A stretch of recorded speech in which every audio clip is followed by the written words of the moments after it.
What's up everybody, it's Robin Gaming here. So after quite a long wait, Naughty Dog has now finally released the Uncharted 4 survival mode. They are treating it like a pretty big thing, like it actually has a completely, new option in the main menu below the single player and the multiplayer now. So that's pretty cool to see. And I just wanted to do a quick review and talk to you about, am I enjoying it? Would I recommend you to try it out? I mean, in a way it's not really needed because this is a free update, so in that way I don't have to really recommend it. You can all try it out for yourself if you want to, of course, but I just wanted to share my thoughts, with you all about it. So I'm actually I'm really enjoying it. I think it's a cool mode, and I like that, certain directions they've gone into with it, mainly in terms of the difficulty and stuff that I'll get into very soon. Let me really quickly explain to you what exactly this Uncharted 4 survival is. Basically, it's a new game mode added on top of what was already there, of course. It's very similar to previous Uncharted 2 and 3 co-op modes. I mean, they literally had a survival mode in there. Basically, what it comes down to is you're fighting against waves of enemies. In total, there are 50 waves, and after pretty much five rounds, you get a break every time you switch maps. So, you will have about, 5 rounds on every single map, and in that way, you keep switching between 10 maps in total.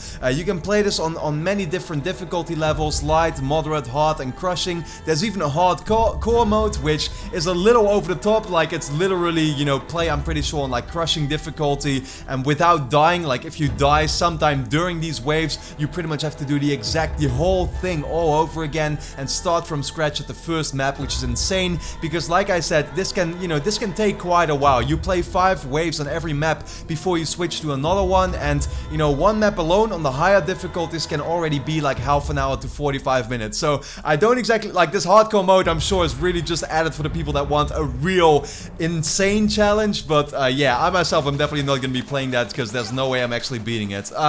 Now, these waves pretty much all have different type of game modes, and so every single wave will have a new one. Most of them come down to survival, simply being, kill about 15 or 20 different enemies or something like that, and it's really that simple. You can play it either solo, you can play it with 2 or 3 players in co-op. If you do want to play it in solo, you actually get a AI buddy assigned, so in that way you're still going to be together with, 2 in total. But yes, you can play this with up to 3 people, and it's definitely recommended playing on the higher difficulties as well. So like I said, the mode usually is survival. You just have to kill a number of enemies. They like to switch it up with some alternations, like, pistols and melee only. I like that they've actually brought back the melee system from the single player into this co-op mode. So in that way, you actually struggle a lot more trying to take enemies down with melee this time around, and you actually have to counter them and stuff. So that's pretty cool. There are different modes, like sometimes they'll switch it up with marked man, where you have to kill certain enemies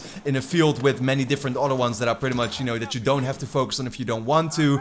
There is siege, where you are defending a certain zone, and there is the treasure mode, where you pretty much have to pick up 100 treasures throughout a wave, so you don't have to really bother too much with the enemies. They're simply obstacles to try and stop you from getting the treasures and stuff like that. So this mode, a little bit of a disappointment about it was that it plays in 30 FPS, so it's a 30 frames per second game mode, and many people were asking me why exactly that is, and I'm pretty sure it is because this time around you simply have, once again, about 20 enemies every single round on the map that all have their own AI and stuff like that, and that just requires a lot of calculation, and in that way, frame rate is, of course, just comes down to calculation. How many times do I have to calculate something per second? And I feel, with the much more calculations happening in general with the AI, that's why the game plays at 30 FPS. But it's not very annoying to me. I mean, yeah, you do notice it, of course, but it's a stable 30 FPS, and I haven't had too many issues with it myself. Now, in terms of difficulty, this is actually,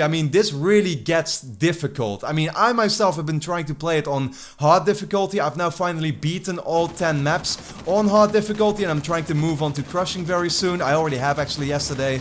I started a bit of it, and we've been struggling like crazy. Seriously, the amount of grenade spam and the boss fights in particular get insane. I still have to talk about that one as well. There's boss fights at the end of every 10 rounds, and in that way, there's a trophy in there that requires you to get 3 stars on crushing on every single map, and that's just gonna be insanely hard to get, but at the same time, it's also very rewarding. I like that they've actually added the difficulty to it this time around, and it also makes it very fun to play in co-op with people together, communicating with headsets and stuff, you know, really each deciding what to buy, for example, because you can also buy equipment, you can buy guns that you want to use, or the, you know, the mysticals coming back from the multiplayer, or gear like grenades and C4 and that kind of stuff. So you really have this whole arsenal and stuff, and you're trying to upgrade all the time, and wave after wave you have a new challenge, and you're playing together with your buddies. It's just very hectic and it's awesome. It's a lot of fun to play. I've really been enjoying this game mode,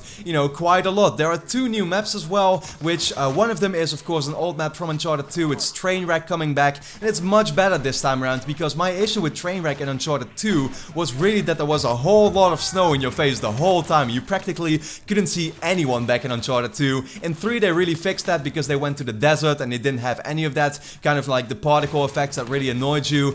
In this one we're back in of course the original Trainwreck with snow and stuff, so however they've really toned down the particle effects, and therefore you can just, the map is a lot more visible, and it's therefore a really nice map. It was actually, it would have been one of my favorites in Uncharted 2 had it not had that terrible, you know, snow in your face the whole time, because you literally couldn't see shit. It was crazy. And then they've also brought back, or they've brought actually a new map, which is the prison, of course, coming from the single player as well. The prison I'm kind of double about. Like, there are cool parts, and there's also, I guess there's one cool part which is outside. I really like the way it looks and how it plays there with the grappling hook. And then there's also more of an inside area where it's just generic rooms, I feel, where I don't really like that part about the map too much. It's really about the outside to me, and that's what I like in the prison map a lot. You can also really see the view of that big tower from the single player in it, so it's quite a, you know, in that way it's a cool map, one side at least. So yeah, you know, pretty much like this is my thoughts on Uncharted 4 Co-op Survival. I have 2 quick little gripes with it that I don't like too much. So like I said, like I mentioned, there will be boss fights in it, and in the first 3, you know, the first 3 boss fights that you get after 10 rounds each, they're all original and they're very, very cool, and it's like a weird little thing because it's these pirate captains from the single player brought back supernatural and stuff, so some will have like the gen powers and you know, stuff like that. But then boss number 4 and 5 are pretty much rehashed versions of the previous bosses that you already had, and I'm like, well, if you're gonna add 5 bosses, at least make them all unique, you know what I mean? So that I was a little disappointed by. And also one thing I don't like too much, there's a leveling system that actually makes you more powerful. So if you start off as a level 1 character, you will have 100% health. However, by the time you finally reach level 50, which takes quite a while to get there, at least a good, you know, 5 to 10 hours I would say, you know, then all of a sudden you'll have like 225% health, and in that way it means that if you're playing together with some buddies who are lower levels than you, you'll see that they'll just be struggling a lot more, and I don't like that you have to play more to actually become more powerful. In that way, it's also much more easy to beat crushing if you've already, you know, kind of like grinded it out on easier difficulty levels, rather than instantly trying to go beat crushing with a lower level. So I don't like that too much. I like it more in the way that multiplayer always does it, where you just have these, you get these advantages, you know, if you are a higher level, you can pick different boosters like anyone else, and in that way it comes down more to choice, you know, what kind of playstyle do you want to adapt to, but it doesn't necessarily make you more powerful. It just, you know, yeah, it's really up to you, how do you want to play and stuff like that. So that's what I didn't like too much in this gameplay. You can see me playing with my, you know, little brother and a friend of his, and you can tell, you know, they were struggling a lot more than me simply because they were lower levels. So then again, you know, like I said, it takes about 5 to 10 hours, and then you're finally max level, and you can pretty much, you know, play the higher difficulties and be the most powerful as you can be. But in general, I'm having a lot of fun with it. I think it's awesome. Definitely recommend you all to try it out if you own Uncharted 4. I'm pretty sure all of you do. It's a free update. There's nothing really to complain about there, right? So definitely make sure to try it out. I would highly recommend it. So with that being said, let me know what you think about co-op survival in Uncharted 4. And then I hope you of course enjoyed this video. Leave a quick like if you did. Helps out my channel a lot. And then I hope to see you again next time.